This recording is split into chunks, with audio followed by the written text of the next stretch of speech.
You know, people talk about, and by people I mean me of course, but you hear a lot about how Disney is so different now than they used to be, even besides the fact that Disney movie now just means like Star Wars, Marvel, or musical kids movie. Now, I love me a good musical kids movie every now and then, okay, don't get me wrong. But if you go back to like the aughts, Disney was such a completely different company when it came to what they were putting out. I mean, like Freaky Friday, Confessions of a Teenage Drama Queen, Princess Diaries, Sky High, The Pacifier, and one of these was a 2007 movie called Bridge to Terabithia. To be fair, Disney only distributed this movie, but they still put their name and money behind it. Now, I've been asked to make a video about this movie for many years, so having crossed over to the new year and not much coming out right now, I figured why not check it out? I mean, come on, it's just some silly little kids movie, right? But before that, really quick, this video is brought to you by Skillshare. Well, somehow it's 2024, and like me, you probably spent a lot of time wondering how to ignore the dystopian hellscape of real life. Well, there's no better time than now to finally buckle down and learn how to do the thing you always wanted, you know, like drawing and 3D modeling, copywriting, journaling, Excel spreadsheets. But here's the thing that I'm sure a lot of you worry about, which is where do I even start? And more than that, where do I go? I mean, sure, there's a lot of resources out there on how to learn stuff. You can learn a lot right here on YouTube, but you gotta find the right playlist. Are all the videos in the playlist? Is this information still even accurate and relevant? Well, Skillshare has the answer to all of this with what they call learning paths. Not only does Skillshare have pretty strict guidelines to make sure the information is accurate and complete, but also they have personalized, curated paths for you to follow from very beginner levels all the way up to advanced professional skill level.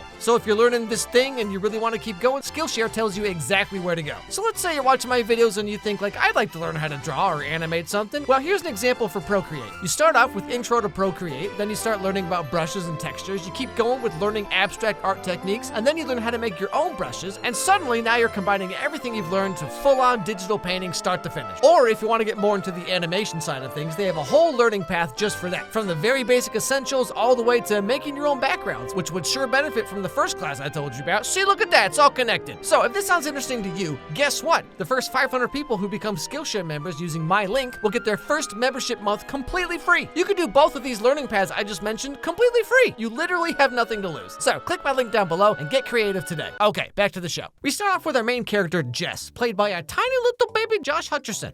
Ellie, where's your cereal bowl? I'm not hungry. You need to eat something. I'm not hungry, You need Mom. to have something before you go to school. Okay. Oh, do you want some jelly on it? Yes, please. Watch it, Brenda. Don't mess my clothes up. Billy Baker's in my math class this year. Oh, did he flunk too? Okay, all right, just starting right off here. So Jess is just your typical farm-living 6th grader who's desperately trying to survive middle school as best he can. Give it. Hey, that's my lunch! Yeah, I found it!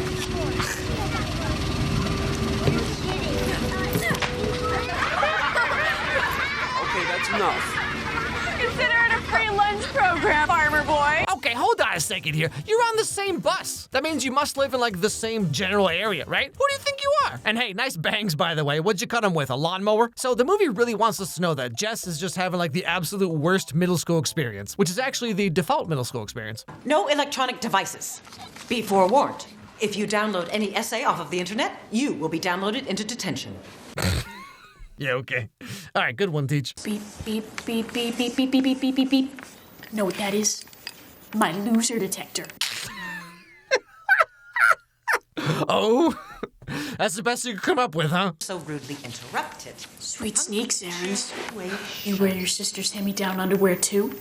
He asked you a question, Twinkle Toes. You know, this kid's gonna make a great linebacker one day. And then like around the middle of high school or so, he'll somehow be dating a girl on the varsity dance team, you know, and you're just like, nothing makes any gosh darn sense in this place. But yeah, so this is Jess's middle school life. Now, I've talked about this before in other videos, but middle school is like top 5 worst things you'll ever go through. Middle school is like the one place where all your intrusive anxiety thoughts are actually real. Everyone's watching my every move, and if I make one small mistake, they're gonna make fun of me forever. But like literally, actually, yes. However, today of all days, in this little town of all towns, finally something interesting happens. Good morning, kids. Welcome back. I hope you had a great summer. Mrs. Meyers, this is Leslie Burke, who will be joining your class. Leslie, welcome to Lark Creek. Thanks. Thank you, Principal Turner.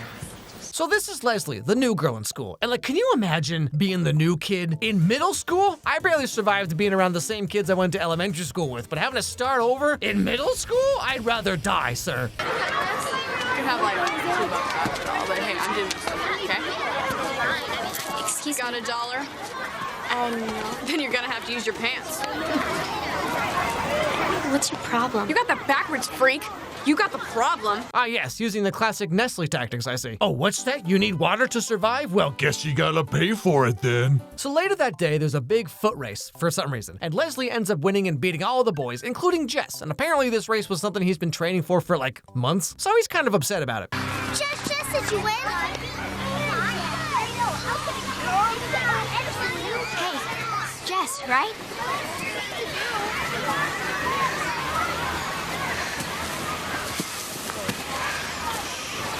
Nice try, new girl. You never catch me with those cooties. Slight tangent here, but remember back in like elementary school and maybe even middle school a little bit, where like the coolest boy in your class is the one who could run the fastest? And like, that's all it took. Now, as bad as Jess's school life is, his home life is pretty much the same. Neither of Jess's parents really seem to want much to do with him. Like, his mom is always dealing with the older girls and the new baby girl. And like, his dad is either working his job or tending the garden or doting on his little sister while mostly just ignoring Jess for some reason. Good night, sweetheart. Sweet dreams. Lights out, Jess. Yeah, love you too, Dad. So the next day, I think, we also get to meet another important someone in Jess's life, his music teacher. Everybody!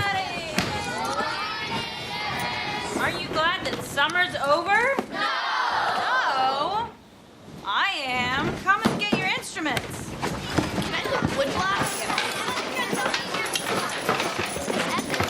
May I please play the... Hey Jess, you doing okay? All right, kids, tell me, what kind of music do you like to listen to? I like the Ninja Turtle theme song.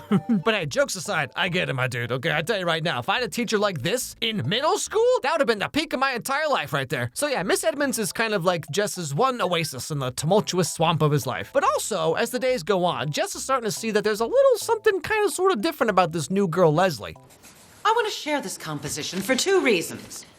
One, it uses adjectives well. And two, it's clear the author paid attention to what she saw and what she was feeling. Leslie, why don't you read it for us? Why every K-pop boy should be my boyfriend. Chapter 1. Now we come to find out that Leslie is actually Jess's new neighbor, but their houses are like 6 miles apart because that's how rural America is. So therefore, they ride the same bus to and from school every day.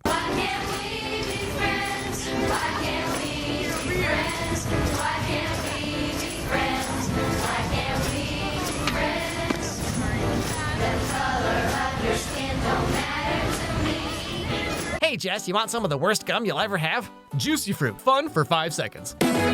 So over time, Jess and Leslie start to become friends after she gives him cardboard flavored gum and he saves her from getting face pounded by the mean bully girl. I think she's doing.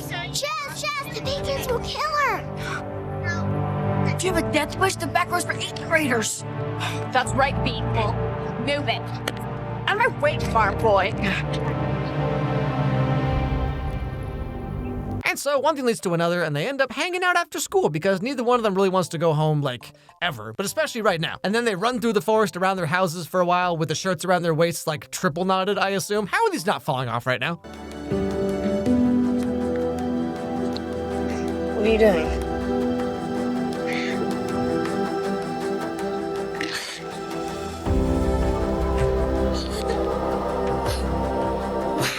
That was so much fun. You have to try it. Come on. Now, they swing over to the other side of the river, and Leslie just goes like full quirky girl when she starts imagining that this place is actually some kind of magical world or something like that. Too bad for them. They got so close. What are you talking about? That's the sound of the prisoners rattling their chains. What prisoners? The prisoners of the Dark Master. You're one of those girls. Yeah, I gotta go wash my Yu-Gi-Oh cards. So basically, Leslie's just like a full-on manic pixie dream girl, right? But you know, watching movies like this, and then thinking back when I was this age, like, it's kind of funny how like the romantic fantasy girl for every pick-me boy, aka me, was just a girl with a positive attitude who has interests. My dude, when I was 12, all I ever wanted was a girl like this to walk up to me and be like, "Hi, I like Digimon." So this part of the forest becomes their own little fantasy world where they're the king and queen of this ancient magical kingdom. Just close your eyes, but keep your mind wide open.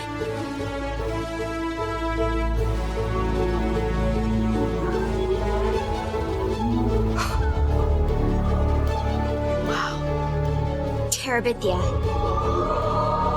And in this place, they imagine all the problems of their real lives are just monsters they can fight off. Like the bully girl is a giant troll. Or that one kid who was like, my loser detector's going off. He's a giant squirrel monster that just uppercuts right in the face. Really? Yeah. Beep, beep, beep, beep, beep, beep, beep, beep.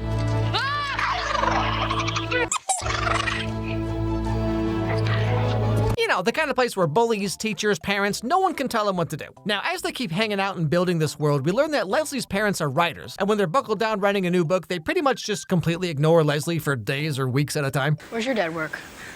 At home. Same as my mom. They're writers. Writers.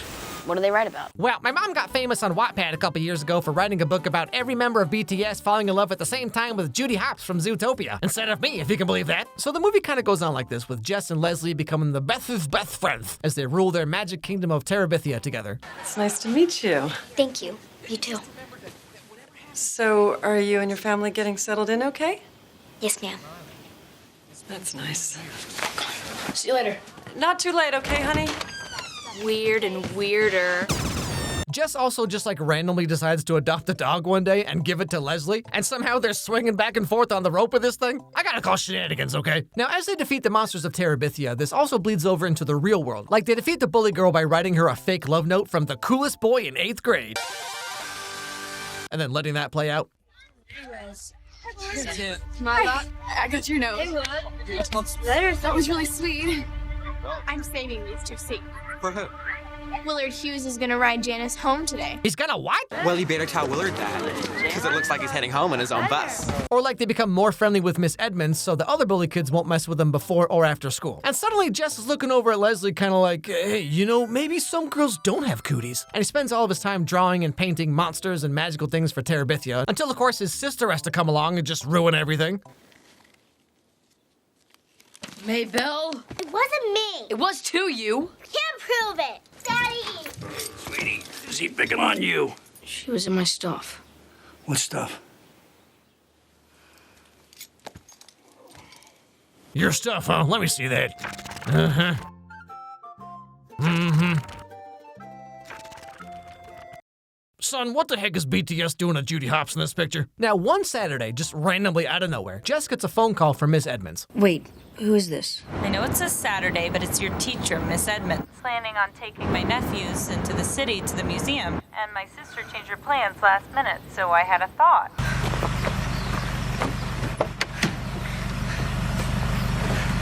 Wait, I'm sorry. His teacher is calling him up on a Saturday to hang out? Is it weird that I think this is kind of weird? Like, that this teacher would just call up this kid to hang out on a Saturday? But still, somehow, Jess gets to spend a whole day one-on-one with his crush and be all happy and stuff. But like, okay, so this kid draws pictures in his free time, he makes friends with the cute new girl who likes fantasy stuff, and his hot teacher calls him to hang out? Did I write this movie? And then he goes home. What's going on? Your friend Leslie is dead. She drowned in a creek this morning. Apparently, she tried to swing across on a rope and it broke. What?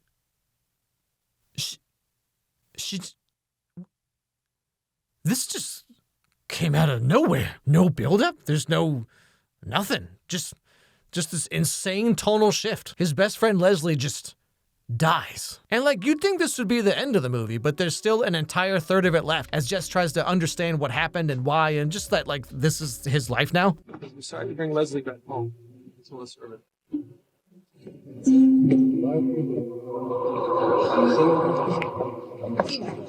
Jess, next time, we should invite Leslie to go. She'd like that. Man, this movie goes from like wacky fantasy kids movie to the most depressing thing you've ever seen so fast. And it's not just here either. Like earlier in the movie, it's Jess's birthday and he gets this really cool like race car track toy thing.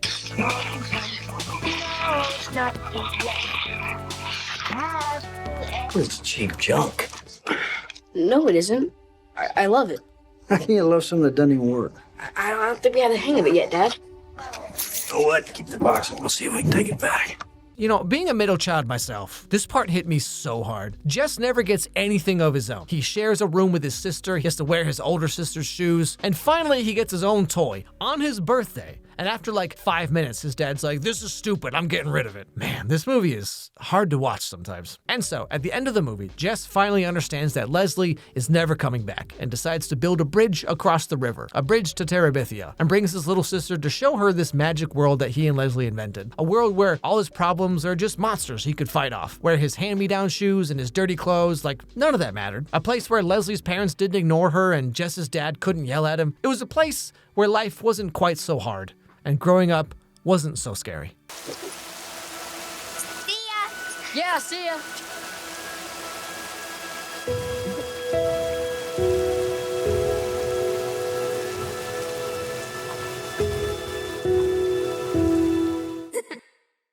But yeah, this movie's a perfect example of something Disney couldn't even dream of nowadays. I've thought about this over the years I've been talking about these 2000s movies specifically. At some point, we kind of lost the family movie. Kid stuff now is very kiddie, and things for teens and adults is like really edgy. Or you have superhero stuff, and like that's kind of it. But there used to be this very active middle ground of movies that were family friendly enough that any age could watch them, but they had like a slightly older audience in mind, so the topics and themes would sometimes be rather mature, but not like adult, if that makes sense. Like I think Home Alone 1 and 2 fit into this, or like older Pixar movies, for example. They were really good at this. Classic example here, but the movie Up, right? Kids and adults can both enjoy watching this movie, but depending on how much life experience you have, like you can get very different things out of it. And of course, Bridge to Terabithia, right? I mean, it's about 12-year-old kids, but there's so much more to this movie than just the apparent age demographic. And like, I don't know, I just feel like we've kind of lost this type of movie that almost everyone has very fond memories of.